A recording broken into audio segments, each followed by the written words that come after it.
Peer একটি জনবিচ্ছিন্ন আবদার, এটা প্রতিবাদে আজকের এখানে প্রধান অতিথি জনাব আব্দুল ফারুক চিফ হুইপ বাংলাদেশ জাতীয়তাবাদী দল বিএনপি এবং আজকের এই সভাপতি মঞ্জুর রহমান ভূঁইয়ার উপস্থিতিতে এই প্রতিবাদ সভায় আমি শুধু একটা কথাই বলতেছি যে মানুষের নৈতিকতার একটা ব্যাপার থাকে। রাজনীতি করতে গেলে আপনাকে নৈতিকতার মধ্যে থাকতে হবে।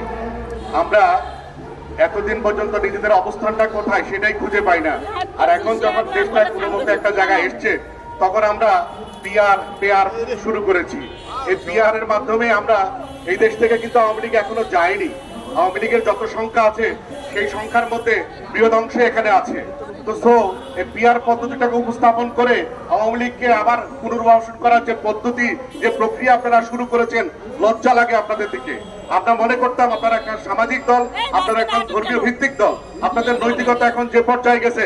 ভাই আপনি মন্দিরে যান, আপনি আমার যে টুপিটা, এই টুপিটা হচ্ছে ইসলামিক সিম্বল, আপনি এই সিম্বল নিয়ে ওখানে গিয়ে গীতা পাঠ করেন, এটা কতটুকু ন্যাক্কারজনক, কতটুকু লজ্জাজনক বুঝতে হবে আপনাকে। রাজনীতি করতে আসছেন, রাজনীতিকে খেলা মনে করেন না। ধন্যবাদ সবাইকে। সালাম আলাইকুম ওয়া রাহমাতুল্লাহ। পদ্ধতি মানি না, আমরা জনগণ ভোট দিবে সেই আশা করি পিআর পদ্ধতি বাতিল চাই। এই বলে আমার বক্তব্য শেষ করছি। আসসালামু আলাইকুম। বাংলাদেশ জিন্দাবাদ, বাংলাদেশ জাতীয়তাবাদী। উপস্থিত সদস্য আমার সমাজ কল্যাণ সকল নেতৃবৃন্দ, উপস্থিত আমাদের আমার সমাজ কল্যাণের মহাসচিব জনাব মঞ্জুর আলম ভূঁইয়া। আমরা বিচ্ছিন্ন পিআর পদ্ধতি চাই না, আমরা চাই একটা সুস্থ নির্বাচনের মাধ্যমে দেশে গণতন্ত্র ফিরে আসুক। আসসালামু আলাইকুম ওয়া রাহমাতুল্লাহি ওয়া বারাকাতুহু।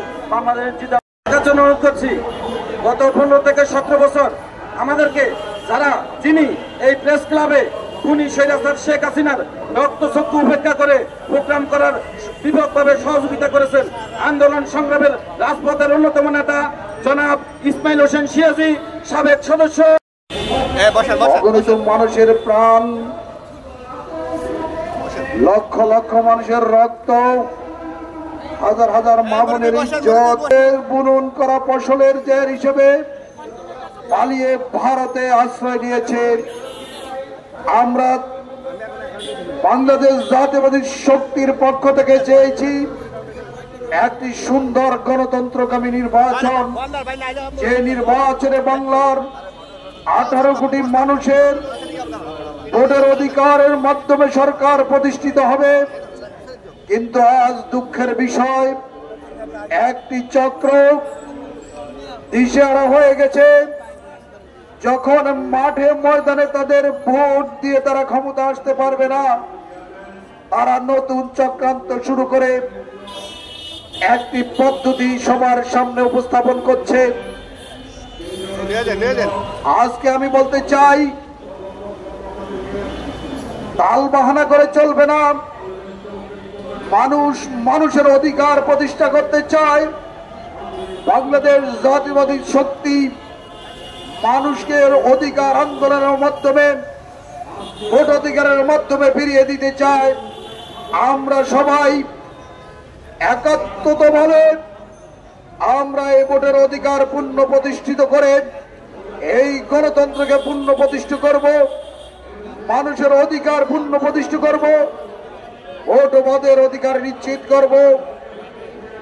আজকে আমি বলতে চাই, রক্তের উপর দিয়ে আজকে যে মানুষগুলো দাঁড়িয়ে আছে, আজকে যদি তাদের ভোট অধিকার বিপন্ন হয় তাহলে রক্তের সাথে বেঈমানি হবে। আমি হুঁশিয়ার করে দিতে চাই, আজকে রক্তের সাথে বেঈমানি করা যাবে না। বাংলার মানুষ হুঁশিয়ার, আপনাদেরকে চক্রান্ত করতে চায়। আমি বলতে চাই, আপনারা একাত্ম থাকুন, আমরা আমাদের ভোটের মাধ্যমে সরকার প্রতিষ্ঠা করব ইনশাআল্লাহ। এই বলে আমি আমার বক্তব্য শেষ করছি।